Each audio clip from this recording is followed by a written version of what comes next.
Welcoming people to church, guys. We're so excited. My name is Gunnar Rogers. I'm the youth pastor here. I don't have a college degree, but I get to hang out with your children. We're so... are we recording right now? Howdy, everyone. Welcome back to another episode of Texish, where we're thankful that Jake lets us keep rolling, and it's the show about some things Texas. And some things not. We've got a really fun episode in store for you today. Tito's and Shiner, gonna be an all-nighter, and I just might find her at the Whataburger line. Dance halls and women, but man, I'm wishing that I was fishing by the river tonight in Texas. But first, as always, your favorite segment. And ours. Our not sponsors. Still no money from any of the people that we have used. No money, no clout. Very little recognition. No tags. I don't even get tagged. I don't even get tagged, man. Buc-ee's has yet to see our message. It's still sent. It's not even seen yet. Come on, guys. They've left us unread. Unread. We are Not literally unread, no unread. receipts. No, but who was our first not sponsor for this episode of Texish? Our first not sponsor for this episode of Texas is Mustaches. Mustaches. Are you trying to grow a mustache for the first time, but you look like a pedophile? Mustaches. Are you a coach, a dad, or a baseball player? Mustaches. Did you have an incredible one in college when you met your now wife and then you shaved it and she won't let you grow one ever again, even though you want one? Mustaches. Did you make a weird style choice in your late 20s and now you're just kind of locked into it? Mustaches. Are you in college and you also have a rat tail still? Mustaches. Why is it so gross? Mustaches, but also so fun. Mustaches. I just want to be Tom Selleck. Mustaches. I love mustaches. Wish I was Burt Reynolds. I really, I love him so much. Mr. 3000, great production. Mustaches. Our other not sponsor for today's episode is another podcast, actually. Two Bears, One Cave. Two Bears, One Cave. Do you want to listen to an autistic alcoholic talk to a completely normal person? Two Bears, One Cave. Bert Krentzler wanted to call it Two Bears, One Slave. Can you believe that? Two Bears, One Cave. Let's watch the slow unraveling of one man's psyche. Two Bears, One Cave. While another man gets healthier and healthier and healthier. Two Bears, One Cave. It's like he's absorbing all of his positive energy. Two Bears, One Cave. Do you just want to hear a psychopath talk over a somewhat less psychopath? Two Bears, One Cave. Watch one comedian edge the other into cancellation. Two Bears, One Cave. Going live from Austin, Texas since 2021. Two Bears, One Cave. We would love to have either of you on the podcast at any point. Two Bears, One Cave.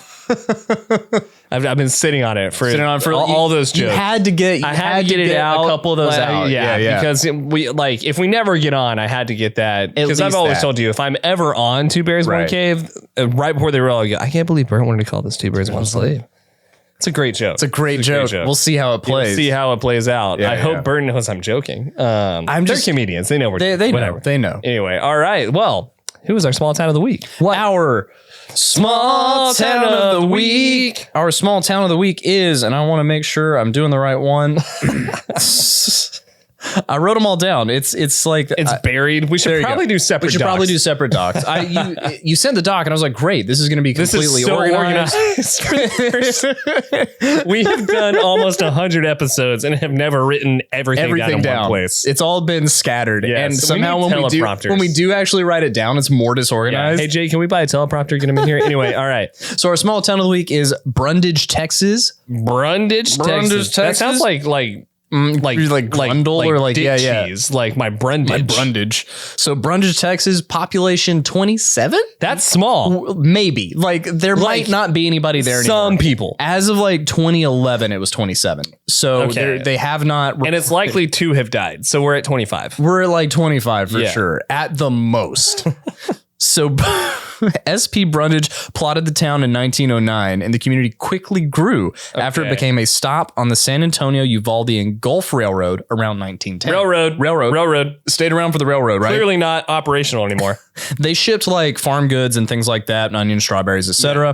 By 1915, it had over 100 residents. Wow. What a booming metropolis. That is a lot of people. That's enough that there's no incestuous relationships. It also had going 2 on. stores and a telephone. One telephone. A telephone I connection. guess that was a thing. It had a telephone connection. Bert, can you believe they got the telephone? By 1925, the population had fallen to 50. Okay. And by 36, the community still had a depot and post office, one business, and a cluster of houses. So people are still living there. A flustercuck of houses. In 1944, the post office closed. And by 53, the school had been consolidated.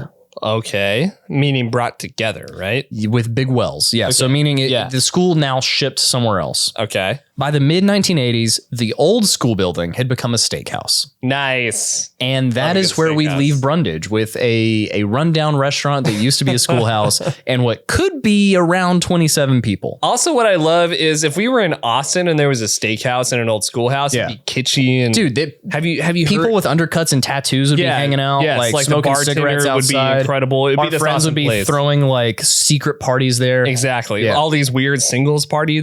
Singles parties are a thing here now, I guess. So we're right around like a what's it called? Valentine's Day? Yeah. So like this episode will air after, but as we're speaking, it's, the week before. Okay. So there are an increase in singles events because people don't want to be single around Valentine's Day. Why?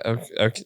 It's a thing. It's a Hallmark holiday. Who cares? Hey, people care. All right. Well, I don't know. Be committed, get married. Not that hard. Anyway. Hey, I'm with you. Sorry, that was a bad joke. Anyway, what happened once upon a time? Well, finishing. In Brundage, it's like the steakhouse isn't a school building because we don't have the resources to build another building. It was the only building with a big enough. Yeah, and the only people who eat there are the people that work there. Right. Just a whole thing. It's like a weird little cycle. Yeah. Anyway, once upon a time in Texas history, Barbara Morgan and Marcia Millam founded the Austin Film Festival. Hey. Austin Film Festival was founded in 1993 or 94, depending on which resource you look up. Okay. And it started as specifically a writers' festival. Okay. To celebrate the people who write the stories. So they are responsible for really focusing in on the writing on the of it all. dorks. In October of every year, they host one of the biggest screenwriting festivals in the country. Yeah. And it has been going on since 1944. All right. Yeah. So that is the Austin Film Festival. I like it. Happens it. every year in Austin. Is it still writer focused or it's still writer focused? Or like everything else in the world, it has shifted away from the people who actually make it. It is writers focused. Okay. Like that is what they spend the most time on. Yeah. But Austin Film Festival will premiere like bigger movies. Yeah. That. Nice. Stars will come in. Okay. It's a really fun time. It's a cool little festival. It's been going on for a while. It kind of gets overshadowed by South by Southwest. But what doesn't at this point? AFF is just a really cool AF. AF. Going to AF. AF. A really, really cool festival. Yeah. I do love the image of like, I'm sure I know it's inaccurate, but we're going to celebrate writers. And then you open a door and it's just all these like pale, white, small white dudes that like are writing stories about magnificent people. There's definitely like, there's a type. It's not all of them. No, but Taylor Sheridan being a prime example. Apparently you can be attractive and a writer. Apparently he's an anomaly. It's an anomaly for sure. Most writers are like, ugh. Howdy, y'all. Normally we bring you our not sponsors, but today we are excited to talk about an actual sponsor, Hydrate by Good On Ya. You can go to goodonaorganic.com to get Hydrate, which is an all-organic hydration powder supplement. It contains only natural organic ingredients and no sugar at all. It's made of lemon juice, coconut water, stevia, and organic sea minerals. This is the best hydration product I personally have ever used. I take it every single day when I wake up and after my sauna, and I feel incredible. Completely organic ingredients. A good friend of ours introduced us to this, and I can't go a day without it. So get yourself some Good On Ya. Get yourself hydrated. Look, it's not the 1920s anymore. Everybody has a business or a startup of some sort, whether it's a side project, whether you've ditched the silver spoon and are going all in on your side hustle to make it a full-blown business, or you have a small business already, but you've hit a plateau in growth and you're trying to find different ways to turn your marketing dollars into legitimate revenue. Well, Creators Collective is here for you. They are a full-service marketing agency offering marketing, branding, logo design, copy, video, social media management, anything custom to your business or your startup or your side hustle that will help you grow your bottom line, grow your brand reach, and just feel like you have the best dang company ever because your marketing assets are frankly better than everybody else in the game. So what you need to do right now is go to creatorscollective.us and contact them to schedule a call and find how Creators Collective can help you grow your business for the long term. That's Creators Collective. Schedule a call and just grow your freaking business with marketing that freaking works. All right, our Texas Badass of the week. Who's our Texas Badass of the week, my man? I said in the last episode I'll stop doing sports at some point. I'm Not only today. doing this one because I highlighted a basketball player from Texas a few episodes ago. Jimmy Butler, incredible basketball player. But I feel disingenuous because I'm not a huge basketball fan. Sure. So it was kind of like there's a guy who's good at basketball from Texas, but then it hit me. There is one basketball player from Texas that I love. Yeah. And is actually like loved across the country, even though he's not really the best basketball player ever by any means. But Alex Caruso, who played at Texas A&M while I was there, otherwise known as the Caruso, was undrafted out of Texas A&M, like signed as a free agent to like the D League with the Oklahoma City Thunder, ends up on the Los Angeles Lakers and was LeBron James's like favorite player on the team. Like there were stats when the Lakers did their finals run and won the NBA finals during 2020. Yeah. That showed like LeBron James had a higher like point percentage and like just all better stats when Alex Caruso was on the floor. That makes sense. And now he's on the Bulls and he's not even really a starter. Like doesn't start, plays a couple minutes every game. And like people have reached out to trade for Alex Caruso and the Bulls are like, he's too important to like, Yeah, it's like to the fans. You don't understand. Like you don't understand. This is the bald eagle. Like another nickname for him is the bald eagle. It's a great nickname. Another reason I'm highlighting him, he's probably one of the only Texans to ever be famously arrested for marijuana possession. Yeah, sure. The only one. Well, but like as far as like, you know, I feel like Texans are usually viewed as like anti-weed, and he was in College Station visiting his family and was at Easterwood Airport, which is the smallest airport. It does flights to Houston, which they basically like float. It's like somehow smaller than the like the Midland airport. Like it just does flights to Houston. You fly somewhere else. Yeah. And he had like his grinder and there was like residual marijuana. Right. So he was arrested for marijuana possession at Easterwood Airport. Come on, y'all. The distance between security is like from me to you. Yeah. Like here's security. There's the terminal. Right. Crazy.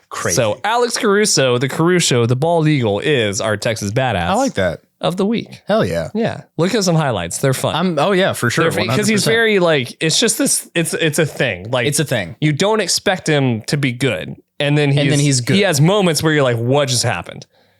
You know, The epitome of the Texas epitome badass. of a Texas badass. Just being like, yeah, okay. And I'm a badass right now. And okay. Yeah, okay.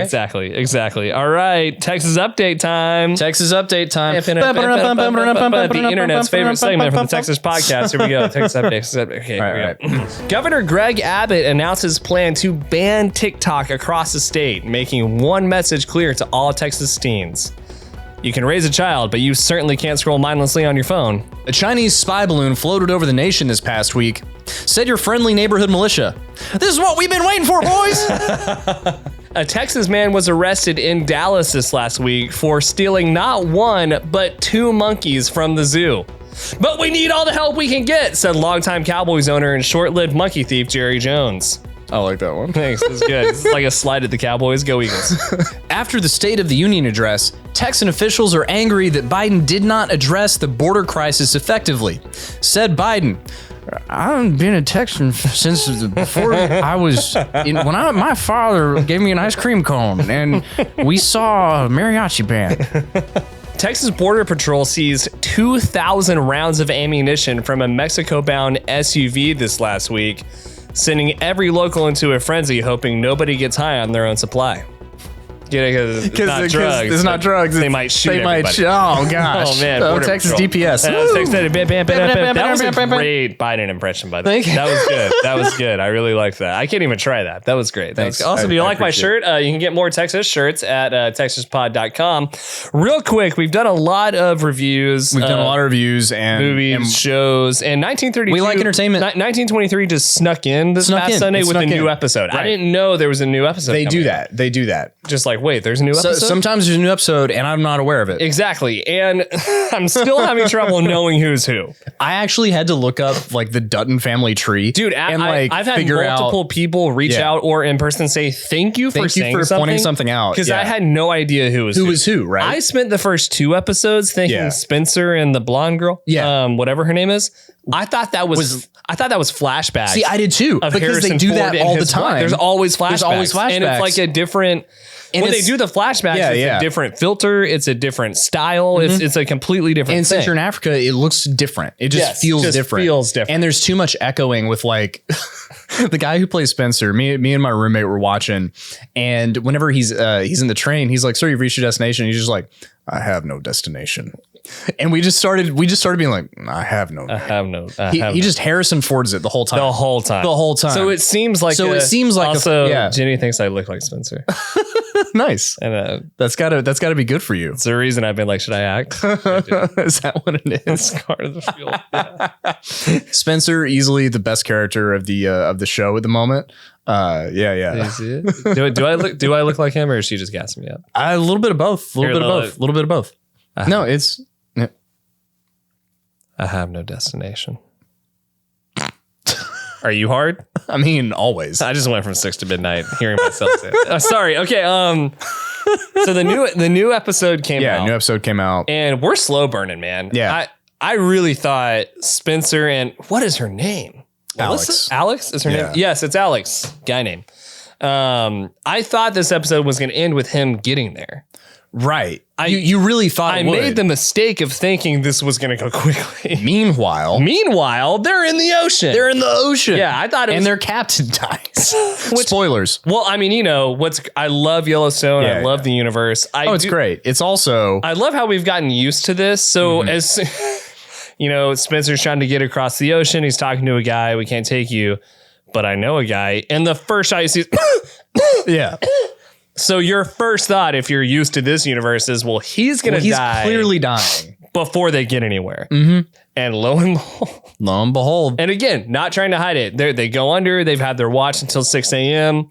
He's got blood all over his pillow. And you're like, gee, I wonder what's going to happen here. For a second, I thought he was going to be dead already. Right. But no, he stands up. Because we gotta lay the trap. And we gotta call back to this ghost ship that apparently floated forward. Because there are multiple ghost ships. It's not I thought it was the same ghost ship. No. I don't think. I'm pretty sure. I'm gonna believe you on this one. Yeah. I thought it was the same ghost. I thought it was the ghost ship they passed 24 hours I don't think before. So. Spoiler alert. Flips their boat upside down and now we're left to know and believe, well, somehow over the next 4 episodes, they get there. They're going to get there. So you're just like... Meaning we're in store for the next episode being them two on top of the upside down boat fighting with each other. Right. That's clearly that's what's going to happen. All the next episode. Well, if you notice in Yellowstone, and especially in that storyline, Yeah. just the same thing happens. Like the same thing keeps happening. Like they get stuck on a thing and then they get rescued. Yes. Danger, they get stuck on a thing and then they get rescued. And there's sexual tension building. Just building the whole time. Yeah. Yeah. How about how they just ruthlessly kill the attractive British chick in the first Dude, that was hilarious. That was wild. That was insane. Just like, that was a good misdirect. I liked it. Man, Taylor Sheridan must hate blonde, blue-eyed women. Yeah, he puts them through hell. He just hates them. I mean, he doesn't want to cast how about the child from the last one-off series is narrating again? That one's interesting. I'm not like... It's fine, but I'm very confused. I'm like, so she's dead, but she's narrating. So now she's the family. She is the thing. Even though she went off to the other, she's the matriarch. Even though she isn't. Even though Shania Twain. Faith Hill. Faith Hill, yeah, was the mom. Okay, cool. Okay, cool. I also look. It sounds like we're bashing. We're not at all. I hate her voice. Right. I'm dead. It's so breath, and I talk like this even though I'm 16 years old. Like I just don't. Our like, family has a chocolate chip cookie recipe. It'll knock your socks off. Been secret for 85 years. We've killed 15 men to keep it secret. I had sex with an engine one time. Like, just like It gets a little much. It's a little. It's also a little fun breathy. how It's a little breathy. It's fun how everyone in the Dutton family has a different accent. Like, why is Harrison Ford, Right. but his wife still has her accent, but then their nephew is almost Texan? Right. Yeah. But they're in Montana. Yeah. Like, Well, because I know that like the family they left Tennessee, right? Yes. So you're kind of looking at that accent, I guess, and then somewhere different vocal coaches are just like, do this, just whatever. Just. But But it is somewhere vocal 'cause coaches are like, you're making a lot of money. Just go ahead. you do have to keep track of like, all right, Harrison Ford's brother was Tim McGraw. Tim McGraw, and his son is the older guy who died. Yes. And the youngest son is Spencer, and that's his son. And the youngest guy on the ranch right now is the oldest son's son. Right. Meaning it's Harrison Ford's nephew. Yeah. And Spencer's cousin. And it's so confusing. It's very confusing. But we're getting there. We're getting there. I just want to point out, like the cousin, what is his? There's Spencer, and then is it Justin? I think it's Justin. Jack. It's Jack. Like, part of me refuses to believe that people were that pretty back then. Sure. Because there was no such thing as toothpaste. So it's just... They just have like baking soda. But it's funny when like his new wife walks in, Right. she's got like perfect white platinum teeth. straight white teeth. And I was like, that's not like... I know. You guys- I was thinking about that when Spencer was in the train, just like no air conditioning, no deodorant. Like everybody's wearing long sleeves. Everyone smelled. Just I get hot and sticky on like I'm a sweating modern. I'm right now, and we have air conditioning. And there's air conditioning in this room. Oh man. Anyway, those are some small critiques. Where do you think the show is going now? Because we've set up where Alex and Spencer are stranded. They're absolutely stranded. They're not going to get there until episode 8. The Irish sheep are like taking over the the Dutton Ranch. No, you don't like that one? No, I love that one. It sounds like an insane clown posse offshoot. There you go. The Irish. We are the Irish sheep. We're here to rock your socks off. And it's also like kind of a cute name too. Right. So for the well, and we also have to just briefly mention the Indian school storyline. Okay. Which is the most intense, like brutal. What the actual we finally get to the purpose of it. Yeah, the main purpose. We do get to the main Up purpose. to this point though, is because you just watched all of the episodes last night, much, right? Yeah. What was your thinking before the part I'm talking about where she's talking to the guy?